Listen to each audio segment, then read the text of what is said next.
April 30th, 1789. The President of the United States stands on a balcony in downtown New York, about to take the oath of office. Now, you might be thinking this is a well-known moment in history, the cornerstone of American democracy, when George Washington, the general who led the nation to victory in the Revolutionary War, became the first president of the newly independent United States.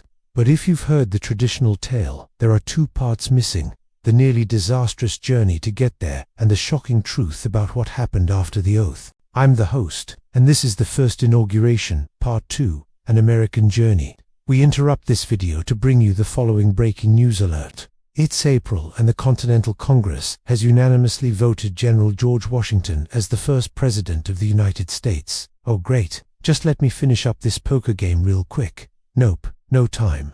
The members of Congress are already on their way to New York City, where Washington must be inaugurated within the next month.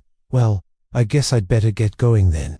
Come on, Martha, we got a country to run. Our story begins here in the small town of Mount Vernon, not far from New York City. But while today it's a quaint neighborhood, back then it was a farm owned by General George Washington, the recently retired hero of the American Revolution. When the delegates met at the Constitutional Convention in Philadelphia, they knew they needed a president, and with few precedents to follow, they opted for the person everyone assumed would be the best choice: George Washington. Problem was, he had no interest in being president. He longed for retirement on his farm and frankly, didn't much care for politics. So he did what any reasonable person would do. He said, nope, and then went back to playing poker. That is, until a delegation of congressmen arrived at his door, demanding he accept the presidency. After some prodding, and possibly because no one else wanted the job, he finally agreed. But now came the question: how exactly does a general who lives in relative isolation get to New York City to take the oath of office? It was roughly a month's journey on horseback and 3 weeks by carriage. And with the inauguration set for April, Washington had to hit the road post-haste.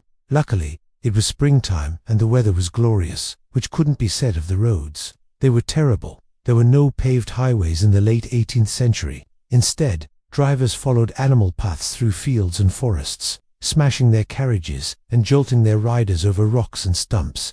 And with Washington wanting to avoid drawing attention to himself, he opted for the least comfortable option, riding a horse named Blue. The plan was for Washington to meet up with his friends Robert Morris and Gouverneur Morris, who would drive the carriage while he rode Blueskin alongside it.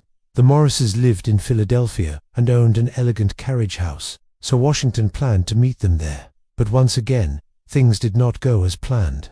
As Washington traveled south from Mount Vernon, he kept running into people who wanted to celebrate his upcoming inauguration.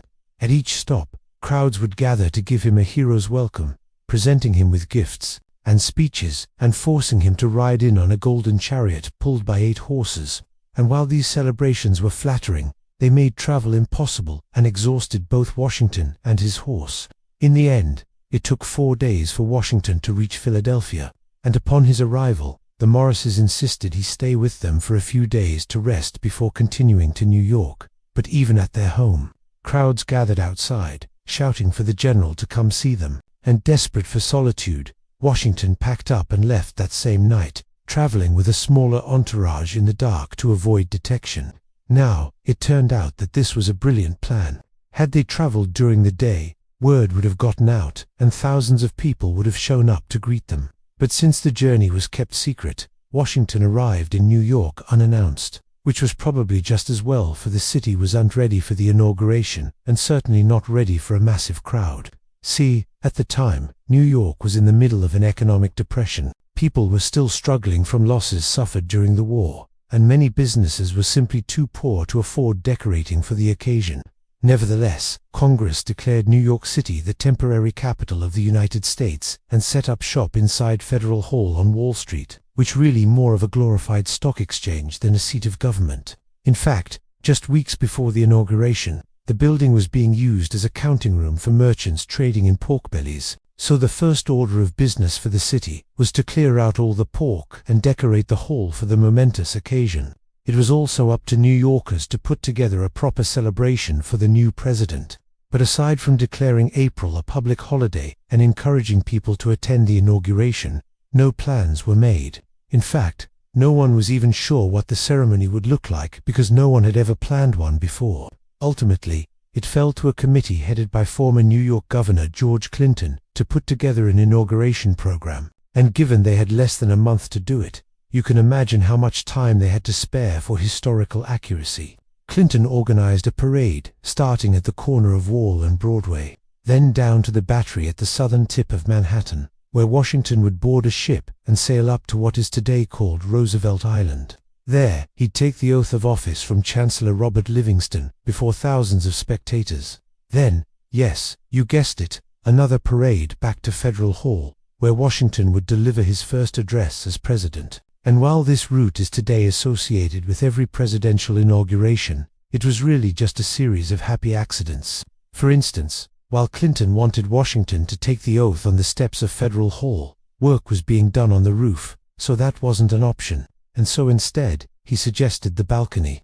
This would have been fine except for the fact that the balcony was quite small and held no more than 20 people. Yet somehow, hundreds of politicians, judges, foreign diplomats, and assorted dignitaries managed to squeeze onto it. Washington eventually agreed, figuring there would only be a handful of people present. He had no idea what was about to hit him. On April, Washington and his entourage boarded a boat and crossed the East River, arriving at Roosevelt Island to thunderous applause from the crowd. A group of children sang a song welcoming the president before Chancellor Livingston administered the oath of office. And although most accounts agree that Washington spoke afterward, historians couldn't agree on whether he gave his famous "My Friend" speech or just a few brief remarks. That's because no one was taking notes.